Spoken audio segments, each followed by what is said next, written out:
गौरी, गौरी क्या हुआ तुम्हें? तबीयत खराब है क्या?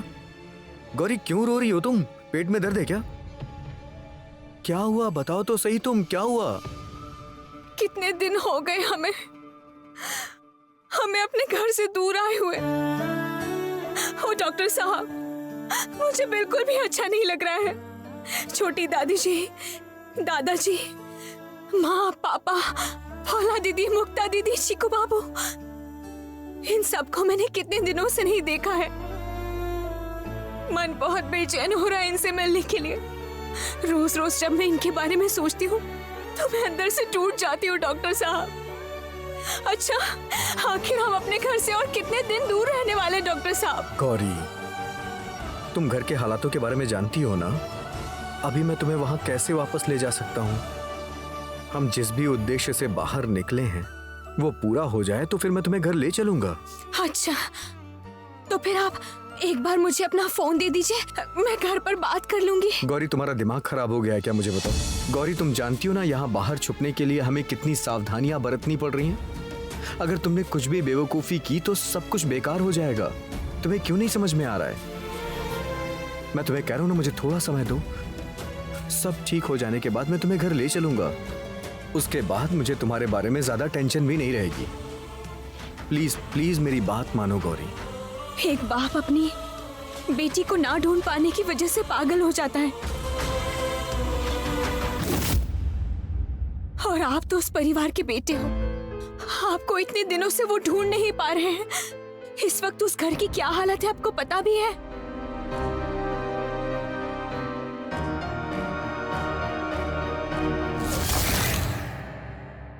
कौन कौन है वहां पे?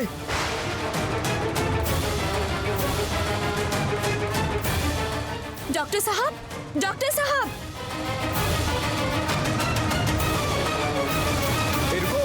रुक जाओ, कौन हो तुम? डॉक्टर साहब, आप कैसे गिर गए? साहब, क्या हो गया? आप इस तरह गिर कैसे गए? उठिए उठिए, आराम से। मैं ठीक हूँ। उठिए उठिए उठिए। अरे अरे बाप रे, कितना कट गया है, कितना खून निकल रहा है। हमारे घर में आके ऐसा अनर्थ हो गया। रुकिए, मैं दवाई लेकर आती हूँ। रुकिए। दिखाइए, मुझे दिखाइए। अरे बाप रे, कितना ज्यादा कट गया है। दर्द हो रहा है ना? गौरी, मैं ठीक हूँ। गौरी, तुमने एक चीज का ध्यान दिया क्या? कोई हम लोगों पे नजर रख रहा है गौरी। मतलब इस गांव में ऐसे भी लोग हैं जो ये जानते हैं कि हम इस गांव में तहकीकात करने आए हैं, इसलिए हमारी मुसीबतें बढ़ सकती हैं। मुझे ऐसा लग रहा है कि डॉक्टर साहब, वो लोग बहुत भयंकर हैं और ये हमारे लिए अनजानी जगह है। हमें जो कुछ करना होगा बहुत सावधानी से करना होगा। डॉक्टर साहब देखो, मैं मरहम लेकर आई हूँ, मरहम लगा देती हूँ। क्या हालत हुई है, पूरा कट गया है। रुको, हाँ मुझे दे दो, मैं लगा दूंगी। क्यों, मैं नहीं लगा सकती गौरी? मेरे पति हैं, मैं ही इनकी सेवा करूंगी। देखो। गौरी, लग गया डॉक्टर साहब, देखिए।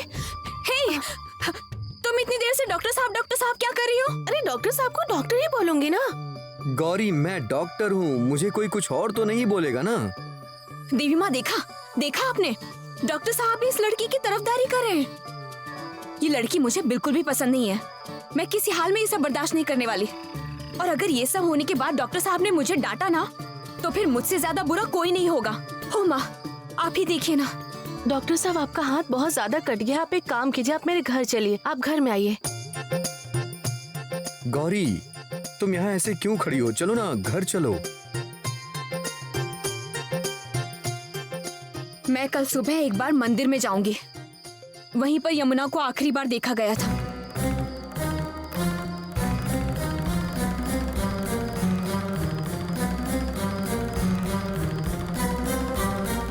बहुत बड़ा यज्ञ करना होगा, तभी उस खोए हुए गौरव का पुनरुद्धार कर पाऊंगी। दोबारा भक्तों का सैलाब आएगा शैलो माँ के पास, और मेरा चैम्बर जो मुझसे छीन लिया गया था वो मुझे दोबारा वापस मिल जाएगा। लेकिन उससे पहले बहुत काम करने हैं, बहुत काम। जरा सी भी लापरवाही नहीं होनी चाहिए, समझ में आया तुम सबको? आप चिंता मत करिए माता, मैं हूं ना आपके साथ। मैं हमेशा आपके साथ एक साई की तरह चिपका रहूंगा माता। शैल माता,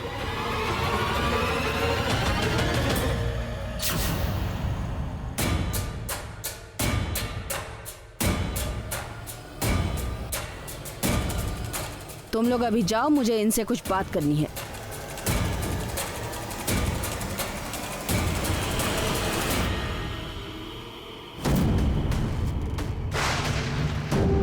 बात नहीं सुनाई दी क्या? जाने के लिए कहा है। जी।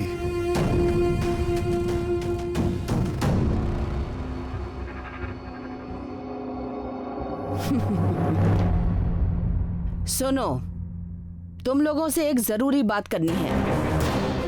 ये जो तुम लोग अभी यहाँ पर खड़े हो, तुम लोग सांस ले रहे हो, ये जो मैंने तुम लोगों की जान से नहीं मारा, इसका कारण एक ही है, एक ही। मैं तुम लोगों को आखिरी मौका दूंगी।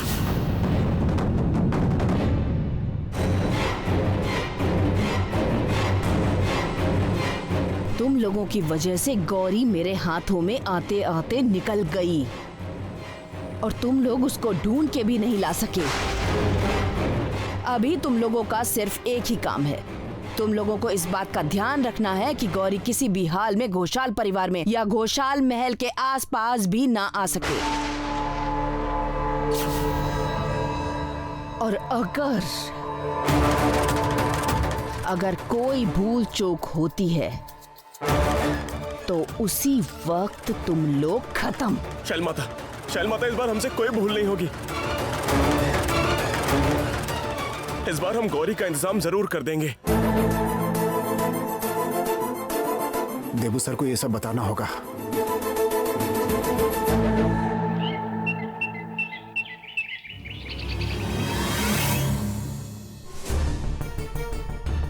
मेरी बेटी के कपड़े का टुकड़ा देवी माँ के मुंह से चिपका था। जब देवी माँ ने अपने पास इतना सा टुकड़ा रखा है, तब इसके पीछे जरूर कोई ना कोई वजह होगी। अच्छा पंडित जी, माँ की पूजा कब शुरू होगी?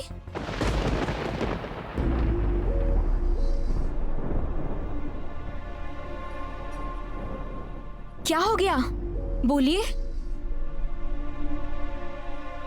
उसके बाद से अब मैं माँ की पूजा नहीं करता। ये क्या?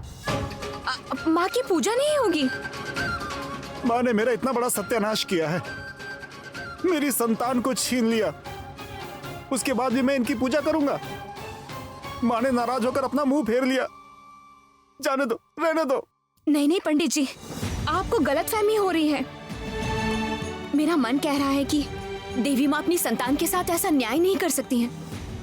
संतान अपनी माँ पर गुस्सा कर सकती है, नाराज हो सकती है, लेकिन उन्हें माँ पुकारने से ही वो उन्हें सहारा देने लगती हैं। कभी भी देवी माँ अपनी संतान के ऊपर इतना बड़ा अन्याय नहीं कर सकती है। आज मैं इस मंदिर में देवी माँ की पूजा करूंगी और उसके बाद देवी माँ को भोग भी लगाऊंगी।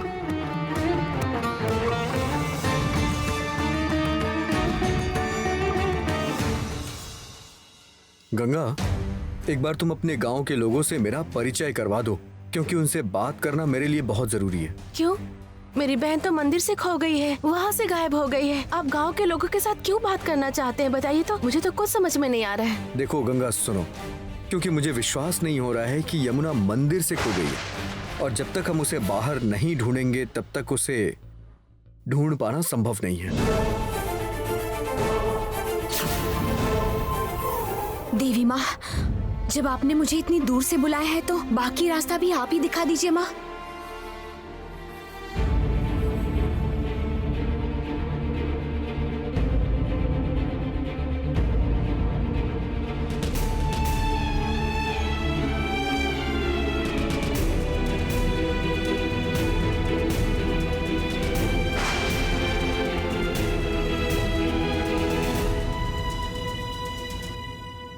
मेरा संदेह बिल्कुल सही है। गंगा, इस गांव में कोई चमत्कारिक घटना नहीं घटी है, बल्कि चमत्कार के पीछे कोई बड़ा अपराध हो रहा है। मुझे इस बारे में गौरी से बात करनी पड़ेगी। देवी माँ, बाबा की गोद खाली करके संतान चली गई है माँ। आप इस तरह चुप मत रहिए। आप बताइए कि यमुना कहाँ पर है माँ। आप बताइए मुझे माँ, दया कीजिए, आप बताइए कि वो कहाँ पर है।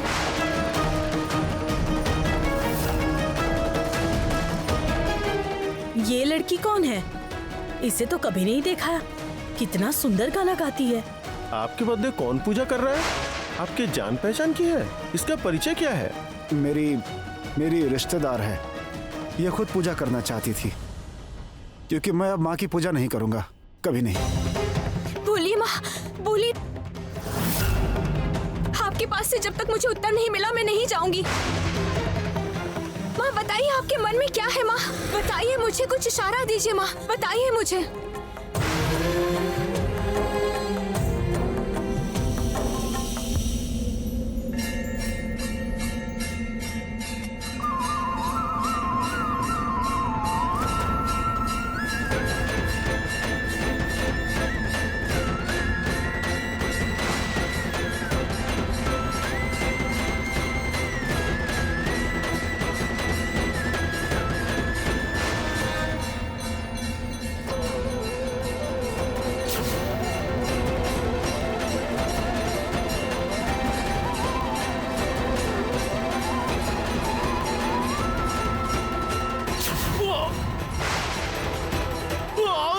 मर गया। ये क्या, ये घंटी टूट के कैसे गिर गई? अरे सुनो, ये आदमी कौन है? जरा देखती हूँ, आप ठीक तो हो ना? देखो देखो देखो।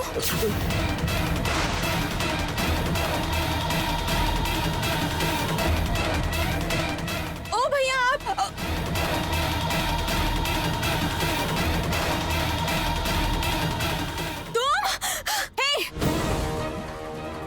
तुम यहाँ पर क्या कर रहे हो बताओ? फिर से कुछ ना कुछ गलत करने आए हो ना यहाँ? डॉक्टर साहब कहाँ हैं? आप लोग अभी डॉक्टर साहब को यहाँ बुलाइए। कौन है ये आदमी कौन है? ये एक शैतान है, फिर से किसी न किसी का बुरा करने आया यहाँ लग रहा है। हे, डॉक्टर साहब आप कहाँ पर हैं? देखिए मैंने इसे पकड़ लिया है।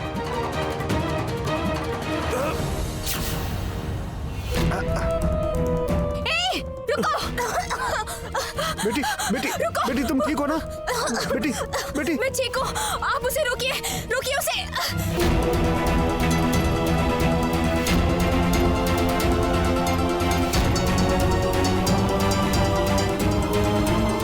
बेटी, तुम्हारे चेहरे पर पानी छिड़कना पड़ेगा। चलो उठो, चलो घर चलो, उठो चलो।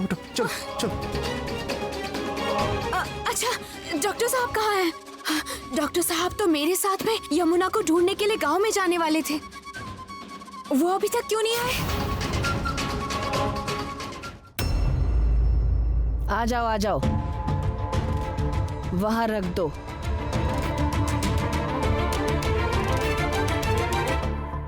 शैल, अभी घर की ये हालत है, इस बीच यज्ञ करवाना इतना जरूरी है क्या? जिसका इस घर में कोई महत्व ही नहीं है, वो हर बात में टांग क्यों अड़ाती है, मुझे समझ ही नहीं आता। बाप रे बाप, छोटी माँ में इतनी हिम्मत कहाँ से आ गई मुझे नहीं समझ में आ रहा है।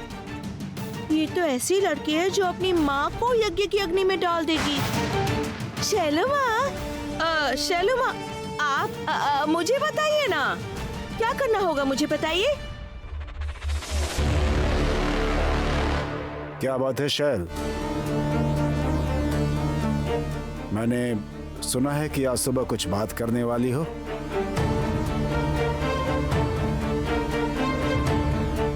अब शैल क्या कहना चाहती है? फिर से इस घर में शांति की प्रतिष्ठा करने के लिए मुझे एक महायज्ञ करना पड़ेगा, और इसके लिए मुझे लगभग 5 लाख रुपए की जरूरत है।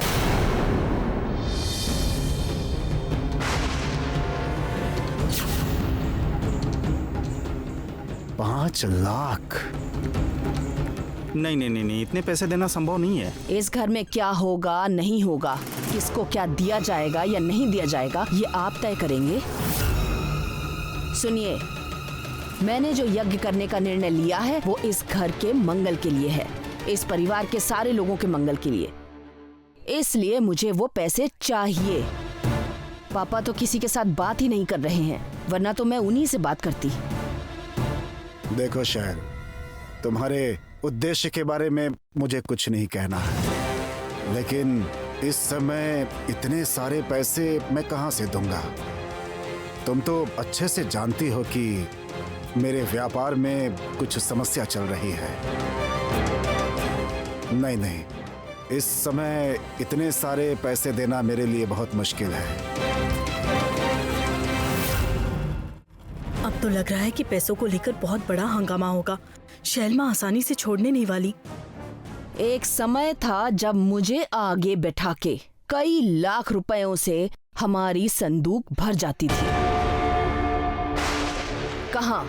तब तो किसी को रुपए पैसे की दिक्कत नहीं होती थी ना। और आज जब मुझे पैसों की जरूरत पड़ रही है, तब मुझे सवालों का सामना करना पड़ रहा है। क्यों? किस लिए? और हाँ, गौरी के चढ़ावे के रुपए पैसे कहाँ गए हैं, क्या हुआ है, आपने क्या सोचा, उसका हिसाब मैं नहीं रखती क्या?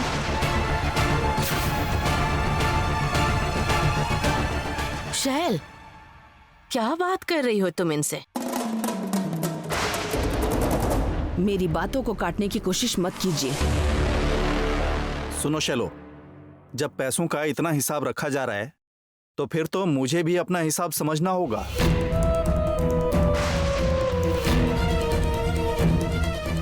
तुम लोगों को जब जो चाहिए होगा वो तो तुम ले ही लोगी, तो फिर हम लोगों को आखिर में क्या मिलेगा?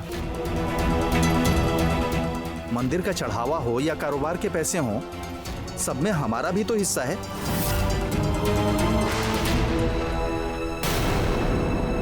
अगर तुम उसका हिसाब समझना चाहती हो तो मुझे भी अपना हिसाब समझना पड़ेगा। इतनी हिम्मत आपको कहां से मिली? आप रुपए पैसों को लेकर मेरे साथ बात कर रहे हैं? आप भूल गए मैं कौन हूं? मैं कह रही हूँ, सुनिए ना, आप जाकर पापा जी से बोलिए अपने हिस्से के बारे में। छी छी छी छी छी, इस घर में कितने बुरे हालात हैं। ये लोग संपत्ति को लेकर झगड़ा कर रहे हैं। पापा, आज जब इस बारे में बात हो ही रही तो मैं कह रहा हूँ आप भी संपत्ति का बंटवारा कर दीजिए, सब अपना अपना समझ लें। तुम्हारी हिम्मत कैसे हुई ऐसी बातें करने की अतानु? याद रखो, मैं अभी भी जिंदा हूँ। ये घर, ये परिवार, ये गृहस्थी, किसी भी चीज का बंटवारा नहीं होगा। मैं चुप रहता हूँ इसका मतलब ये नहीं है कि मैं मर चुका हूँ। मैं अभी भी जिंदा हूँ, याद रखना। आज के बाद कभी भी मेरे सामने इस संपत्ति के बंटवारे की बात हुई तो फिर मुझसे बुरा यहाँ पर कोई नहीं होगा।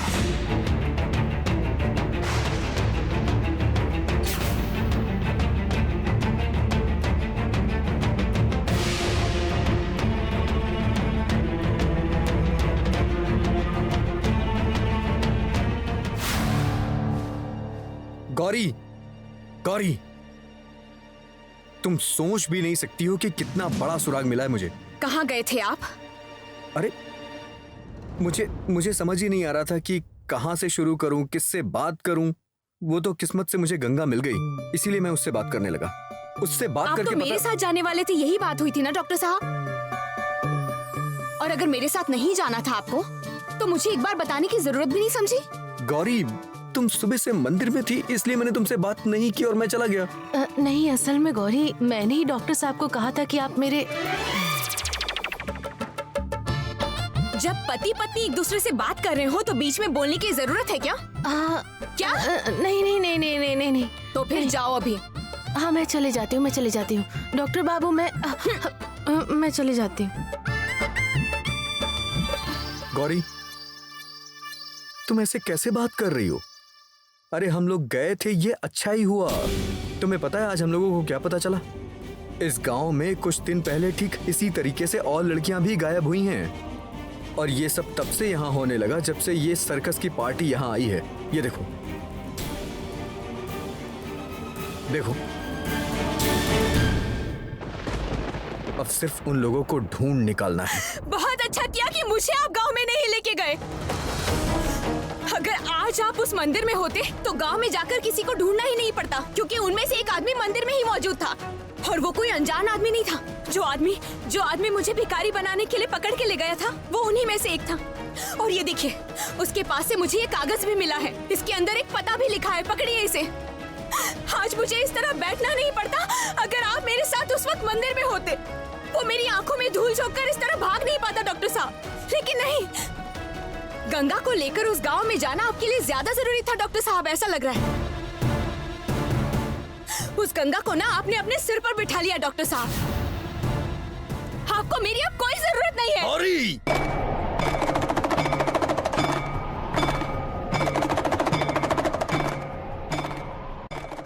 मुझे ये सब बिल्कुल अच्छा नहीं लग रहा है डॉक्टर साहब। मैं यहाँ पर घर में बैठी रहूं और आप उस गंगा के साथ जाकर गांव में लोगों को ढूंढो, ये बात मुझे बिल्कुल पसंद नहीं है। गौरी, अब चुप रहोगी तुम? कब से तुम्हें जो समझ में आ रहा है बोले जा रही हो, अब चुप हो जाओ। आप उल्टा मुझे ही डांट रहे हैं। आप उस गंगा को लेकर बाहर गए थे, गलत आपने किया है, डांटना तो मुझे चाहिए। इस लड़की को जो समझाना चाहता हूँ वो समझती ही नहीं है। तुम्हारा दिमाग खराब हो गया है क्या गौरी? अरे गौरी, कितनी बार मैंने तुमसे कहा कि मैं काम से गया था, काम करने गया था, तुम्हें समझ में नहीं आ रहा है? आपने मुझे बुलाया क्यों नहीं? मुझे क्यों नहीं लेकर गए साथ में? क्योंकि मुझे मंदिर में जाना अच्छा नहीं लगता है गौरी, और ये बात तुम भी अच्छी तरह से जानती हो। हाँ, मुझे बहुत अच्छे से समझ आ रहा है आपको क्या अच्छा लगता है। डॉक्टर साहब, आपको चोट लग गई है। डॉक्टर साहब, आपको भूख लगी हुई है। डॉक्टर साहब, आप यहाँ पर बैठिए। डॉक्टर साहब, वहाँ चलिए, आपको पानी दे दूँ मैं? रुकिए रुकिए, हवा कर देती हूँ आपको। और पता नहीं क्या क्या, वो लड़की आपसे जो जो कहती हो आप सब करते हो, और मैं बोलती हूँ तब नहीं करते। गौरी, अब तुम्हारा कुछ ज्यादा ही हो रहा है, अब चुप हो जाओ। और इतनी छोटी सी बात का इशू क्यों क्रिएट कर रही हो तुम? और ऐसे जलन क्यों हो रही है तुम्हें? अच्छा है, मैं चल रही हूँ तो बहुत अच्छा है। मेरे पति के साथ घूमेगी, जब मौका मिलेगा बात करेगी, और मैं कुछ नहीं बोलूंगी, है ना?